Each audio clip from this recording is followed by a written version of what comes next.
Next మనం చూస్తున్నాము 6వ సీల్ ఆయన విప్పుతాం. 6వ సీల్ విప్పుతాం ఎంతో భయంకరంగా ఉంటుంది. ఎందుకంటే అంతవరకు చిన్న చిన్న విషయాలకి ఇదంతా కామన్ అంటున్న వారికి సడన్గా ఈ అటాక్ చూసినప్పుడు భయంకరంగా ఉంటుందంట. 6వ సీల్ విప్పిన వెంటనే అక్కడ 12వ వచనం నుండి 15వ వచనం వరకు చదివితే భూకంపం, మామూలు భూకంపం కాదు, భయంకరమైన భూకంపం. నెక్స్ట్ సూర్యుడు నల్లగైపోతున్నాడంట. సూర్యుడు కాంతి ఉండదంట, సూర్యుడు వెలుగు ఉండదంట. సూర్యుడు వెలుగు రాకపోతే ఏమవుతుందండి? ఈరోజు ఎండ ఎండ ఎండ ఎండ ఎండ అని గొడవపడుతున్నావు. సరే సూర్యుడే లేడు, ఏం చేస్తావు? ఫస్ట్ రోజు అర్రే సూపర్ రా అంటావు. 2వ రోజు, 3వ రోజు ఫస్ట్ నీ దేహం ఏమవుతుంది తెలుసా? అసలు తినడానికి ఏమైనా పంట ఉంటుందా? అసలు పచ్చదనం ఉంటుందా? అసలు ఈ ఫంగస్లు బ్యాక్టీరియా రాకుండా ఉంటాయా? అన్వైటెడ్ గెస్ట్ కాదు, దే క్రియేట్ దెమ్ సెల్ఫ్ అంట. వెలుగు లేకపోతే ఆటోమేటిక్ స్టార్ట్ అవుతుందట. మనుషుడికి గజ్జి పెట్టదా? ఎప్పుడు చూడు బట్టలు కప్పుకునే ఉన్నాడికి, చెమటలోనే ఊరినోడికి ఎట్లా ఉంటుంది తెలుసా? గజ్జి స్టార్ట్ అవుతుంది లోపల నుండి. చూసి ఆ జబ్బులు, వ్యాధులు భయంకరంగా ఉంటాయి. సూర్యుడు కాంతి ఉండదంట. అండ్ నెక్స్ట్ చంద్రుడు, సరే మార్నింగ్ లైట్ లేదంట, నైట్ లైట్ ఉంటుందంట. నైట్ కూడా లేదంట. నాకు ఎలక్ట్రిక్ కార్ ఉందన్నావు, కరెంటే లేదు, ఏం చేస్తావు? లైటే లేదు చార్జ్కి, ఏం చేస్తావు? ఈరోజు చాలామంది ఎట్లా ఉన్నారంటే, మొన్న ఈ యుద్ధం అన్న వెంటనే కొంతమంది అయితే ఇదిగో బ్యాటరీ కొనుక్కో, సోలార్ ప్యానెల్ కొనుక్కో, రెడీగా పెట్టుకో, కరెంటు పోతుంది, నీకు ఛార్జ్ చేసుకోవచ్చు. సన్లైట్ లేదు, ఏం చేస్తావు? ఎందుకంటే మనుషుడు మైండ్ ఎట్లా ఉంది? వెంటనే prepare backup, I will survive. God is saying I will make sure how you will survive, you will not survive అంటున్నాడు. నువ్వు ఎట్లా ఉంటావు నేను చూస్తాను అంటున్నాడు దేవుడు. మామూలు టార్చరా? అసలు ఇది టార్చర్ అంటారా? ఇంకా చూస్తే భయంకరంగా ఉంటుంది. కింద దాని కింద చదివితే ఇంకా భయంకరంగా ఉంటుంది. ఇక్కడ చూసినప్పుడు నక్షత్రములు భూమి పైన పడతాయంట. మన తరంలోనే మనం చూసాము. Last year we almost had a close encounter, తెలుసా? ఒక మీడియాకర్ మన దగ్గరకు వచ్చింది, తప్పకుండా భూమి పైన కొట్టబోతుంది, మొత్తానికి 1/3 కొట్టుకుని పోతుంది అన్నారు. కానీ జస్ట్ ఆబ్లు మిస్ అయిందంట. అవన్నీ చూసినప్పుడు అయ్యో అయిపోతుంది. దేవుడు అంటాడు శాంపిల్ చూసుకో. నా రాకడ వచ్చినప్పుడు ఎట్లుంటుందో, నేను నా ఉగ్రత కనబడిచినప్పుడు ఎట్లుంటుందో, అంతం వస్తే ఎట్లుంటుందో శాంపుల్ చూసుకో. And here is it. దేవుని వాటిలో చూసినప్పుడు యోవేలు గ్రంథంలో కూడా అదే అంటాను ప్రతిసారి. నేను పాత నిబంధనలో కూడా కోటింగ్ కపుల్ ఆఫ్ రెఫరెన్సెస్. యోవేలు గ్రంథంలో తెలియజేయబడుతుంది దేవుని దినము, the day of the Lord, దేవుని ఉగ్రత దినము. 2:30-31 వచనంలో చూస్తే sun becomes darkened, moon turns blood, రక్తంగా మారుతాడంట. యెషయా గ్రంథంలో చూస్తున్నాము 13:10లో చూస్తున్నాము హెవెన్లీ లైట్స్ డార్కెండ్, వెలుగు ఉండదంట, చీకటి కంపుతుందంట. దేవుని దినం అన్నదప్పుడు అయ్యో భయంకరము. జెఫన్యా 1:14-15 చూస్తే the day of wrath, disaster, darkness. This is what we see, the real judgment, the real consequences. And you can also see ఆయన దినమందు ఆయన న్యాయాధిపతికి వస్తాడు. Day of the lord also means the judge on the throne who will bring out sin. పాపాన్ని బయట కనబరుస్తాడు. ఈరోజు మౌనంగా ఉన్నాడు అంటాము. పాపాన్ని, దాచబడిన ప్రతి పాపాన్ని బయటికి తీసుకొస్తాడంట. వేషధారాన్ని బయటికి తీసుకొస్తాడంట. గర్విష్ఠులను అణగదొక్కుతాడంట. So the day of the Lord, if you see, even తెస్సలోనికీయులకు రాసిన మొదటి పత్రిక 5:2 చూస్తున్నాం. The day of the Lord is so near. దొంగ వచ్చేలాగా వస్తాడు. ఆయన రాకడ, ఆయన దినము దగ్గరగా ఉంది. కాషన్ చెప్పబడుతుంది. The day of the Lord is repeated again. కానీ సంగమా సిద్ధపడుండు. నిన్ను భద్రపరచాలని, నువ్వు ఆ ఉగ్రత నుండి తప్పించబడాలని దేవుడు కోరుతున్నాడు. ఆమేన్. ఆ ఉగ్రతలు ఉండొద్దు. ఈరోజు మనకి తెలియజేయబడింది, దేవుడు చెప్తూ ఉన్నాడు ఆయన ఏం చేయబోతున్నాడో, నీలో ఏం చేస్తాడో, నువ్వు ఏమై ఉండాలో. ఇదిగో ఇక్కడ చూసినప్పుడు ప్రతి ఒక్కరు భయంతో ఉంటారంట, పశ్చాత్తాపడతాం బదులుగా దాక్కుంటారంట. ఎక్కడ దాక్కుంటున్నారో డీటెయిల్స్ చూస్తాం. వారు కొండల్లో గుహల్లో దాక్కుంటున్నారంట. కొండల గుహల్లో దాక్కుంటారంట. ఎందుకు? వారు బంగ్లాలు లేవా, ఇల్లు లేవా? యుద్ధం పైన యుద్ధం ఏముంటుంది? ఇంకో మొన్నటి వరకు ఇవన్నీ పబ్లిక్లో మాట్లాడుతూ బాగోదు, కానీ one of the safest country అంటే దుబాయ్ అనేవారు. ఈరోజు ఖాళీ. ధనవంతులందరూ నా ఇన్వెస్ట్మెంట్తో పాత్ర ఇక్కడ నుంచి లేపేస్తున్నాను. నాకు వద్దురా బాబు, ఇక్కడ వద్దు, నేను ఇక్కడ ఉండలేను, ఇక్కడ మేము బ్రతకలేము, అయ్యో భయం వేస్తుంది అనుకుని చూడండి. ఆ బిల్డింగ్ నుండి ఫోటో వీడియోలు పెట్టారు కదా, ఇదిగో చూస్తుంది ఇక్కడ కొట్టిందిరా బాబు, ఇంకోసారి అక్కడ ఉంటాడు అనుకుని చూడు. అంతా నాశనం. నువ్వు ఎన్ని మిసైల్ వేసి ఎన్ని తప్పించుకోండి ఏంటి, దేవుడు నా మరణం అంతా నిర్ణయించాడు. మనుషుడు కొండ గుహల్లోకి పరిగెడుతున్నాడంట, రాజులతో సహా. ఏం లేవు ఇక్కడ, కరువు, ఖడ్గము, ఆకలి, ఏమీ లేదు అనుభవిస్తానికి. ఆ భయముతో బ్రతుకుతే చాలరా అన్నట్టుగా పరిగెడుతున్నాడంట కొండ గుహల్లోకి. ఏమంటున్నాడంటే, కొండల గుహల దగ్గరికి వెళ్ళి కొండలను అడుగుతున్నాడంట, బండలను అడుగుతున్నాడంట, మా మీద పడి మమ్మల్ని చంపేయి అంటే. ఏం కోరుతున్నారు? చావును కోరుతున్నారు, కానీ చావు దొరకట్లే. దేవుని ఒకరిత అంటే ఎట్లా ఉంటాడు అనుకుంటాం? పాత నువ్వు చూసినప్పుడు దేవుని ఒకరిత చంపేశాడరా అంటాడు. ఇక్కడ ఆ లెవెల్ కాదు. చస్తానికి ఎక్కడ చేస్తావు నువ్వు? అనుభవించు, అనుభవించు. సో ఆ భయంకరమైన పరిస్థితుల్లోకి అక్కడ వెళ్తాం చూస్తున్నాము. వారు ఆ స్థితిలో కూడా పశ్చాత్తాపడతలేదు, కానీ దేవుని దూషిస్తాం చూస్తున్నాం. నెక్స్ట్ మనం చూస్తే ఈ 6 నుండి 7, I'm almost coming there to the last. ఈ 6 సీల్ ఓపెన్ చేసి జరుగుతున్న పరిస్థితుల్లో నుండి 7వ సీల్ ఓపెన్ చేసే మధ్యలో ఒక చిన్న ఇంటర్లూడ్ చూస్తాం. ఏంటి ఇంటర్లూడు? అక్కడ దేవుడు కొంతమందిని తీసుకుంటున్నాడు. ఎవరు వారు అన్నదప్పుడు దేవుని కొరకు ముద్రింపబడిన వారు, తండ్రి ద్వారంగా నిర్ణయింపబడిన వారు. So this is again a very misunderstood concept. కొంతమంది బోధనలు ఇలా ఉంటాయి, జాగ్రత్త మీరు ఏది వింటున్నారో, విచ్ ఇస్ నాట్ బిబ్లికల్. వారు అంటారు కేవలం 1,44,000 పీపుల్ మాత్రమే కోరుకోబడ్డారు, వారు మాత్రమే పరలోకానికి వెళ్తారు, మిగతా వారు ఏర్పరచబడలేదు.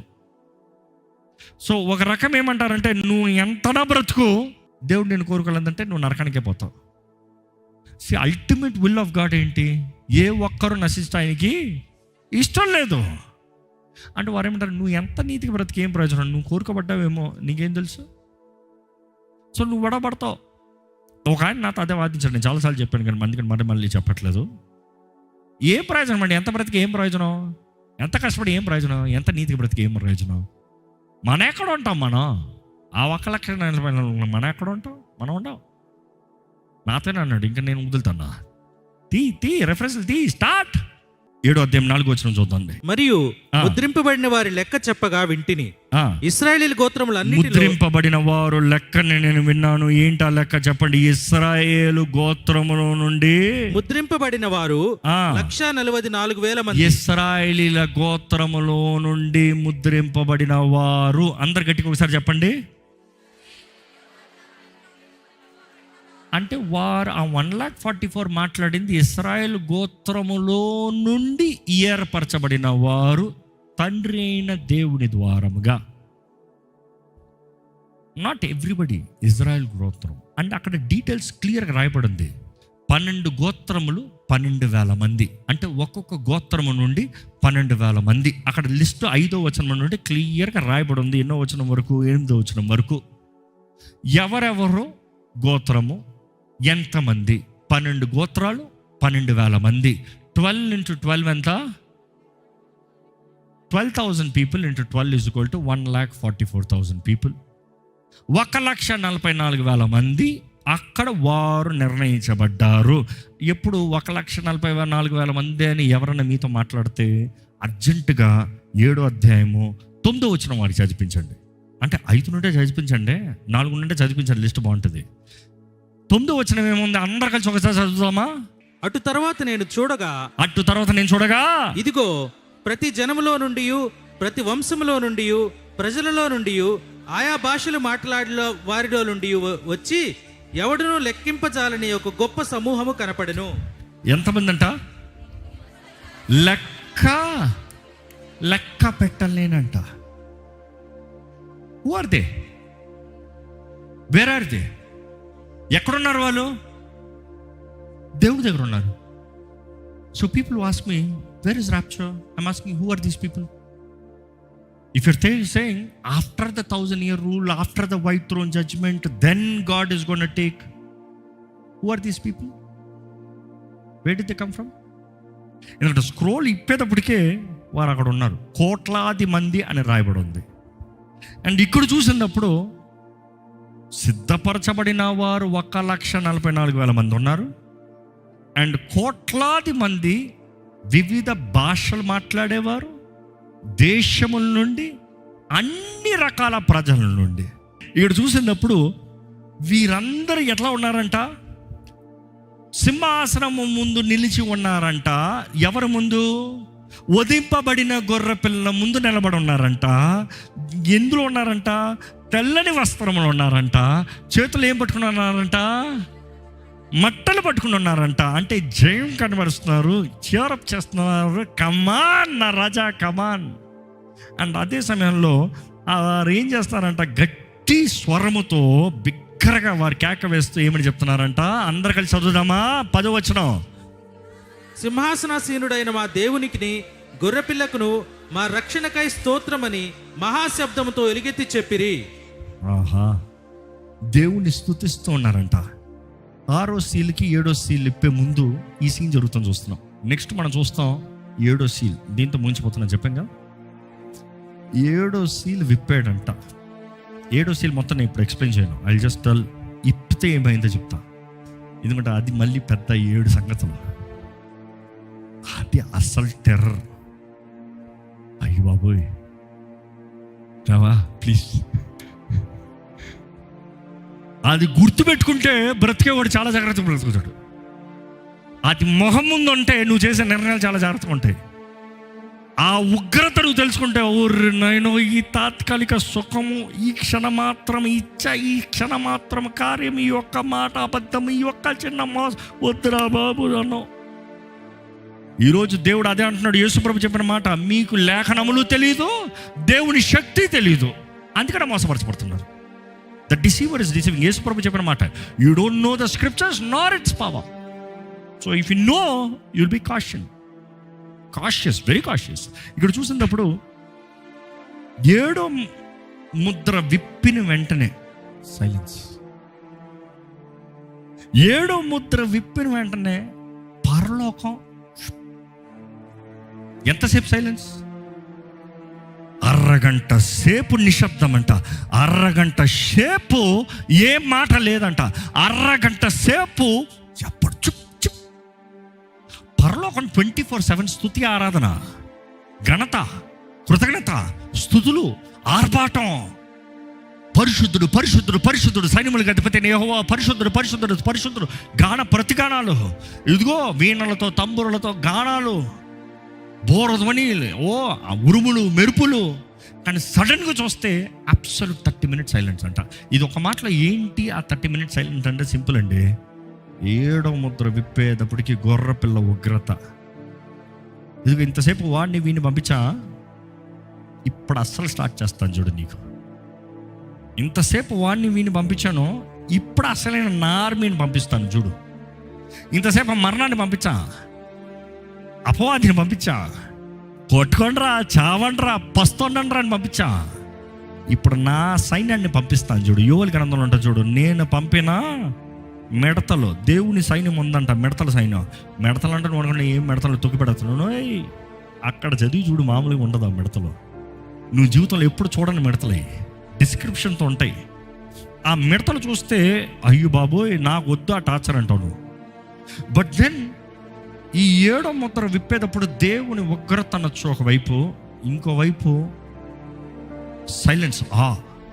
ఎందుకంటే అప్పుడు వరకు నేను నమ్మేది ఒకటే, అప్పుడు వరకు దేవుని కోపం ఎవడు చూడలే. ఎప్పుడు చూసా దేవుని కోపం? ఏదో అంట అదా? నిజంగా యాక్షన్ దగ్గర చేస్తాడ్రా అని కొడతాం ఎప్పుడో చూసావా? చిన్న చిన్న చెంపతప్పలు చూసావేమో, ముట్టకాయలు చూసావేమో, కత్తి తీసి నరుగుతానికి సిద్ధపడింది చూసావు ఎప్పుడన్నా? ఎందుకంటే అంతవరకు ఓర్చుకున్నాడు, భరించుకున్నాడు, సిలువ మోసాడు, సిలువ పైన దూషించాడు. నువ్వు దేవుడు అయితే చూపించుకో, ఇప్పుడు చూపిస్తున్నాను రా. You see, that is the other side. You see, that is the revolution of Jesus Christ. ఆయనను తుడీకరించిన ప్రతి ఒక్కరికి అయ్యో, ఆయన కృపని, అనుభవాన్ని, ఆయన ప్రేమని తుడీకరించిన వారందరికీ అయ్యో. ఆయన మేలు కాదని, ఆయన వాగ్దానాలు కాదని, ఆయన రక్షణ కాదని విచ్చలవాడి ఇష్టమనుసారంగా నా జీవితం, నా ఇష్టం, నా అన్న అన్న అన్నవాడికి అయ్యో. ఇక్కడ చూస్తే 30 minutes of silence. Bible already చూస్తాం, హబకుక్లో చూస్తాం, హబకుక్ 2:20లో చూస్తాం, let all the earth keep silent before him. అంటే ఆయన ముందు సైలెంట్ అయిపోయి ఏం మాట్లాడుతాం. జెఫన్యా 1:7 చూస్తాం, silence before the day of the lord. ఆయన ఉగ్రత దినము, ఆయన ఉగ్రత దినము. ఆ సైలెన్స్ చూసినప్పుడు అయ్యో భయంకరంగా ఉంటుందండి. I wish I can go from there, but as we finish with time, మనం చూసినప్పుడు 7 ముద్రలకి ఏంట్రా అంటే, మొదటిది డిసెప్షన్, రెండోది యుద్ధము, మొదటిది మోసము, రెండోది యుద్ధము, మూడోది కరువు, నాలుగోది మరణము, ఐదోది హింసలు, పర్సిక్యూషన్, ఆరోది ఏంటి, కాస్మిక్ జడ్జ్మెంట్, ఈ సృష్టికి తీర్పు, ఈ సృష్టి నాశనం అవుతాము. 7వది చూస్తే ఆ 7 ముద్ర ఫైనల్ రాత్, నిశ్శబ్దం కనబడుతుంది కానీ చివరి అంతం కనబడుతుంది. ఇదిగోండి, ఈరోజు నువ్వు యేసుని గురించి ఎంత విన్నావో మరలా పరీక్షిస్తారా? I'm asking you. యేసు ప్రేమమయుడు, ఎస్ ప్రేమమయుడు, ఫర్ ఎవర్. కృపాకాలం ఇచ్చాడు, టైమర్ పెట్టాడు, నిర్ణయించబడిన సమయం ఉంది. ఈరోజు నీ జీవితంలో అప్పుడు నువ్వు బ్రతుకుంటావో లేదో కానీ మీరంటారు, నేను అంతలోగా చచ్చిపోతానుగా. అస్సలు సమస్యలే. ఎందుకు చచ్చిపోతానుగా? Okay, there is a very very very interesting thing. Okay, can I answer this? చాలామంది క్వశ్చన్ ఉంటుంది, నేను అప్పటికే చచ్చిపోతాను లేకపోతే. దేవుని తునీకరించి చచ్చినోడు ఎక్కడ పోతున్నాడు? పాతాళంలోకి వెళ్తున్నాడు. పాతాళంలో రెస్ట్లో ఉంటాడా? ధనవంతుడు ఇంట్రడక్షన్ చదవండి అక్కడ.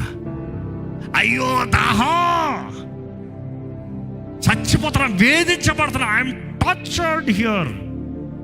సో దేవుడు ఈ భూమిపైకి అడుగు పెడతాను ముందు, చచ్చిన వాడికి అక్కడ ఉంది టార్చరు, చావనోడికి ఇక్కడ ఉంది టార్చరు. అంటే ఆయన తునీకరించిన ప్రతి ఒడికి రావాల్సిన శిక్షని కరెక్ట్గా దేవుడు సెటిల్ చేస్తున్నాడు. అవునా కాదా? సో హియర్ ఇస్ థింగ్, చచ్చి కింద పోయి టార్చర్ అవుతావా? క్రీస్తునందు నిద్రించిన వారు ధన్యులంట. ఎందుకు? ఈ లోకాన్ని విడిచి కళ్ళు మోస్తా నెక్స్ట్ సెకండ్ యేసు అయితే ఉంటావంట. అందుకని ఈ జీవితం, ఈరోజు ఈ సువార్త, ఈ ప్రకటన, యేసు చేసిన కార్యాన్ని ధ్యానిస్తాము, మనల్ని మనం సరిదిద్దుకుని ఇవన్నీ ఎందుకు అనేటప్పుడు, ఇదిగో అవకాశం ఉన్నప్పుడే జీవితాన్ని సరిదిద్దుకో. కృపాకాలంలో ఉన్నాం. Your not mister perfect, your not mistress perfect, but then here is the thing, there are opportunities for you to change. మనస్సు మారాలి, ఆలోచన విధానం మారాలి, దైవ భయం కలిగి ఉండాలి. దేవుడు ఎవరు తెలియకుండా దేవుని భయం కలిగి ఉండడం కష్టం. దేవుని వాక్యం చదువుతున్న దేవుడు ఎవరో తెలుసుకుంటున్నావు, అయ్యో ఆయన ఉగ్రతను తీసుకున్నా, ఇది నీకు కాదు, అపవాది వాడి అనుచరులకు సిద్ధపరిచింది. నిన్ను దేవుడు నాశనం చేస్తానికి ఇష్టపడతలేదు, నువ్వు రక్షించబడాలని ఆశపడుతున్నాడు. కానీ నువ్వు ఆ రక్షణని తుడీకరించి అపవాదితో నేను ఉంటానంటే, గర్వానికి పడ్డాడు. గర్వంతో నువ్వు ఉన్నావా, నువ్వు వాడితో చేరతావు. గర్వం అందరికీ, గర్విష్ఠులందరికీ రాజు అంట వాడు. ఎవడాడు? సాతాను. మకర పాత్మ గురించి మాట్లాడబడుతుంది, లూసిఫర్ గురించి తెలియజేయబడుతుంది, the dragon. So here is the thing, ఈరోజైతే మనం కృపాకాలంలో ఉన్నాం. దేవుడు ఎన్నో తరుణాలు అవకాశాలు ఇచ్చాడు. ఇదిగో ఈ భూమి పైన ఉన్నంతకాలం you have a chance to change. విడిచిపోయావునుక ఇంకేం మార్చలేవు. Nothing can be changed. అది యేసు ప్రభు లాజరు ధనవంతుడి విషయంలో బోధిస్తూ వస్తాడు. అబ్రహాం చెప్పేది అదే, ఇక్కడికి వచ్చిన తర్వాత ఇంకేం చేయలేవు. ఇక్కడ వారు అక్కడికి, అక్కడి వారు ఇక్కడికి రాలేరు. ఇక్కడ నుండి ఇంకేది అండూ చేయలేవు, అనుభవించాల్సింది. సో ఈరోజు నీవు చేసే నిర్ణయంని ఎలా ఉందో జాగ్రత్త పడండి. నీవు చేసే నిర్ణయం ఎలా ఉందో పరీక్షించుకోండి.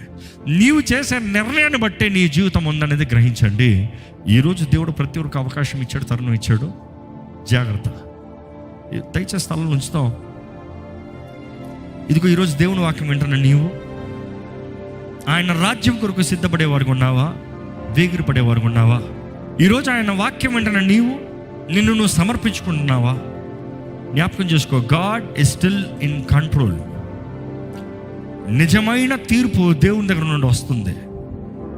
ద వెంజన్స్ ఇస్ మైన్ అని చెప్పిన దేవుడు ప్రతి వాని జీతాన్ని తీసుకుని వస్తానన్నాడు. వాడికి ఇస్తానంటున్నాడు దేవుడు. అట్ ద సేమ్ టైం ఈరోజు మన నిరీక్షణ ఆధారం అంటే యేసయ్య మాత్రమే.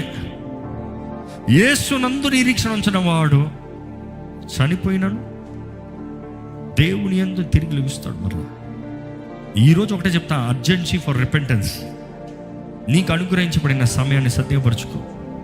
అయ్యో ఆ రోజు, అయ్యో ఇదే అనుకూల సమయం, ఇదే రక్షణ దినము. దేవుని వాక్యం మధ్య చెప్తుంది, దేవుడు అనుగ్రహించిన ఈ రక్షణ సమయంలో రక్షించబడతావా, విడబడతావా? ఇదిగోనండి, దేవుడు నీతోనే మాట్లాడుతున్నాడు. ఇదిగో పరిశుద్ధాత్ముడు ఇంతసేపు నీతో మాట్లాడుతూ ఉన్నాడు. నీ మనసులోకి ఏమి ఎక్కింది అడుగు. పరిశుద్ధాత్ముడితో ఒక మాట మాట్లాడు. అయ్యా, ఏం మాట్లాడుతున్నావు అయ్యా నాతో? ఏం చేయమంటావు నన్ను? నువ్వు కోరేది ఏంటి నా జీవితంలో? What you expect from me lord? అడుగు, చెప్తాడు. అడుగు, చెప్తాడు. ఈరోజు దేవుడు నీ జీవితంలో విడుదల, నెమ్మది, స్వతంత్రత కేవలం తాత్కాలికం కాదు, ఫర్ ఎవర్ వాళ్ళని ఆశపడుతున్నాడు.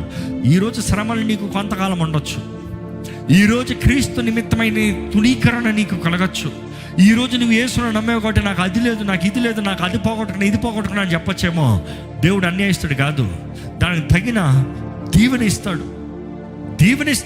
నువ్వు దేవుని నిమిత్తమై ఏమైనా వదులుకుంటే అనేక రెట్ల ప్రతిఫలం ఇస్తానని చెప్పాడు. ఇహమందు పరమందు 100 రెట్ల ప్రతిఫలాన్ని ఇస్తానన్నాడు దేవుడు. దేవుని కొరకు ధైర్యంగా నిలబడు, విశ్వాసాన్ని ధైర్యంగా కనబరచు. మనుషులు ఏమనుకుంటారో, నాకేమవుతుంది, మరణం గురించి భయపడద్దు. నిన్ను చంపువాడిని చూసి భయపడద్దని యేసుప్రభువు చెప్పలేదా? నీ ఆత్మని, శరీరాన్ని తీసి నిత్య అగ్నిలో పడేసేవాడికి భయపడని చెప్పాడు కదా. కేవలం శరీరాన్ని చంపేవాడిని చూసి భయపడద్దని చెప్పాడు కదా. ఈరోజు యేసే మాటలు జ్ఞాపకం చేసుకో. ఆయన ప్రేమమయుడిగా ఈరోజు నీకు కనబడుతున్నాడు. కానీ ఒక రోజు రాబోతుంది, ఆయన ఉగ్రత కనబరచబడుతుంది. ఈరోజు నీవు బలపరచబడాలని, ఈరోజు నీవు సిద్ధపడాలని, ఇదిగో సంఘము సిద్ధపడాలని ప్రియుడు తెలియజేస్తున్నాడు.